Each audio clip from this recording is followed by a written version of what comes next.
வணக்கம், நான் உங்க இருமதி பந்தலராஜா. இன்னைக்கு எதை பத்தி பார்க்க போறோம் அப்படின்னு பாத்தீங்கன்னா, சாட்டை துரைமுருகன் மடக்குதி பிரச்சனையை பத்தி தான் பார்க்க போறோம். நீங்க ஏதோ சொன்னீங்க, ஆனா என் காதுல இது ராங்கா விழுந்தது. நான் சொன்னது சாட்டை துரைமுருகன் பேசின மடக்கு ஊதி பிரச்சனையை பத்தி தான் பார்க்க போறோம். சாட்டை துரைமுருகன் இப்போ சமீபத்தில் ஒரு வீடியோ போட்டிருக்காரு. என்ன வீடியோ போட போறாரு? வழக்கம் போல தாவேக்காவை பற்றியும் விஜயை பற்றியும் பேசி தான் வீடியோ போடுவார். ஏன்னா விஜய் கட்சி ஆரம்பிச்சது யாருக்கு நல்லதா இருக்கோ இல்லையோ, சாட்டை துரைமுருகனுக்கு நல்லா போயிட்டு இருக்கு. டெய்லி ஏதாவது ஒன்று விஜயை பற்றி பேசியே ஆகணும் அப்படின்ட்டு வந்துட்டாரு. இப்போ சமீபத்தில் ஒரு வீடியோ போட்டிருக்காரு. என்ன அப்படின்னா, விஜயை மடக்குதி அப்படின்னு சொல்றதுல என்ன தப்பு? இப்போ எங்க சின்னம் விவசாயி சின்னம். அப்போ நாங்கள் விவசாயி துரைமுருகன் சொன்னால் கெத்தாக தான் பார்ப்போம். இப்போ உதயசூரியன் உதயநிதி அப்படின்னு சொன்னா கெத்தா தான் பார்ப்பாங்க. அப்ப உங்க சின்ன மடக்கு ஊதி, அதனால நாங்க மடக்கூதி விஜய் அப்படின்னு சொல்றோம். இதுல என்ன தப்பு? எதுக்கு நீங்க கோச்சுக்கிறீங்க அப்படின்ற மாதிரியான வீடியோ ஒன்று போட்டிருந்தாரு. தேர்தல் ஆணையம் அறிவிச்ச பேரை முன்னாடி வச்சு கூப்பிடுறதுல தப்பே கிடையாது. இதுல என்ன தப்பு இருக்கு? அது சின்னம் தானே, சின்னத்து பேரை முன்னாடி வச்சு கூப்பிடுறதுல தப்பு இல்லை. இப்ப விவசாயி சின்னம் இருக்கு, தேர்தல் ஆணையம் விவசாயி சின்னம் கொடுத்துருக்கு, அதனால நீங்க விவசாயி துரைமுருகன் கூப்பிட்டுக்கலாம்.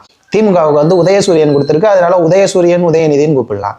தேர்தல் ஆணையம் தாவேக்காவுக்கு என்ன சின்னம் கொடுத்துருக்கு? விசில் சின்னம் தான் கொடுத்துருக்கு. அதை உங்க இஷ்டத்துக்கு நீங்க தமிழ்ல அதை மொழிபெயர்த்து மடக்கு ஊதி அப்படின்னு நீங்களா ஒரு பெயர் கொடுத்து அதை கூப்பிடணும்னு என்ன அவசியம் இருக்கு? இப்ப நான் ஒன்று உதாரணத்துக்கு சொல்றேனே, என்னன்னா இதை சொல்றதுல எனக்கு உடன்பாடு கிடையாது, இருந்தாலும் இப்படி சொன்னாதான் புரியும் அப்படின்றதுக்காக இந்த விஷயத்த நம்ம சொல்ல வேண்டியது இருக்கு.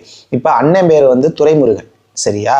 இத எனக்கு ஏத்தாப்புல தமிழ் படுத்துறேன் அப்படின்னு சொல்லிட்டு மன்னன் சுப்பிரமணி, ஏன்னா முருகனுக்கு இன்னொரு பேர் சுப்பிரமணி தானே, அதனால நீங்க விசிலுக்கு இன்னொரு பேர் மடக்கு ஊதி அப்படின்னு தானே பேசுறீங்க.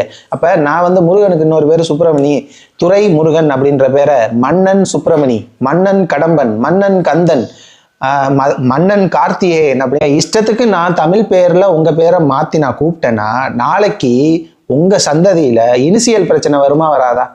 இதை யோசிக்கணுமா யோசிக்க கூடாதா? அப்ப தேர்தல் ஆணையம் என்ன சின்னம் கொடுத்துருக்கோ அந்த சின்னத்தை முன்னாடி வச்சு பேசுங்க. உங்க இஷ்ட புன்னைக்கு நீங்க பேர் மாத்துறதை விட்டுட்டு தேர்தல் ஆணையம் என்ன சின்னம் கொடுத்ததோ அந்த சின்னத்து பேரை முன்னாடி சொல்லி கூப்பிட்டா யாருக்கும் எந்த பிரச்சனையும் இல்லை. அதை விட்டுட்டு மடக்கூதி மடக்கூதி மடக்கூதின்னு மடக்கூதித்தனமா வீடியோ போட்டா அவன் கழுவி ஊத்ததான் செய்வான். அப்புறம் கழுவி ஊத்திட்டான் அப்படின்னு சொல்லிட்டு அதுக்கு ஒரு வீடியோ போட்டு கதறிக்கிட்டு மடக்கூதித்தனமா பேசிக்கிட்டு இருக்க கூடாது அப்படின்றது தான் என்னோட ஒரு தாழ்மையான கருத்து.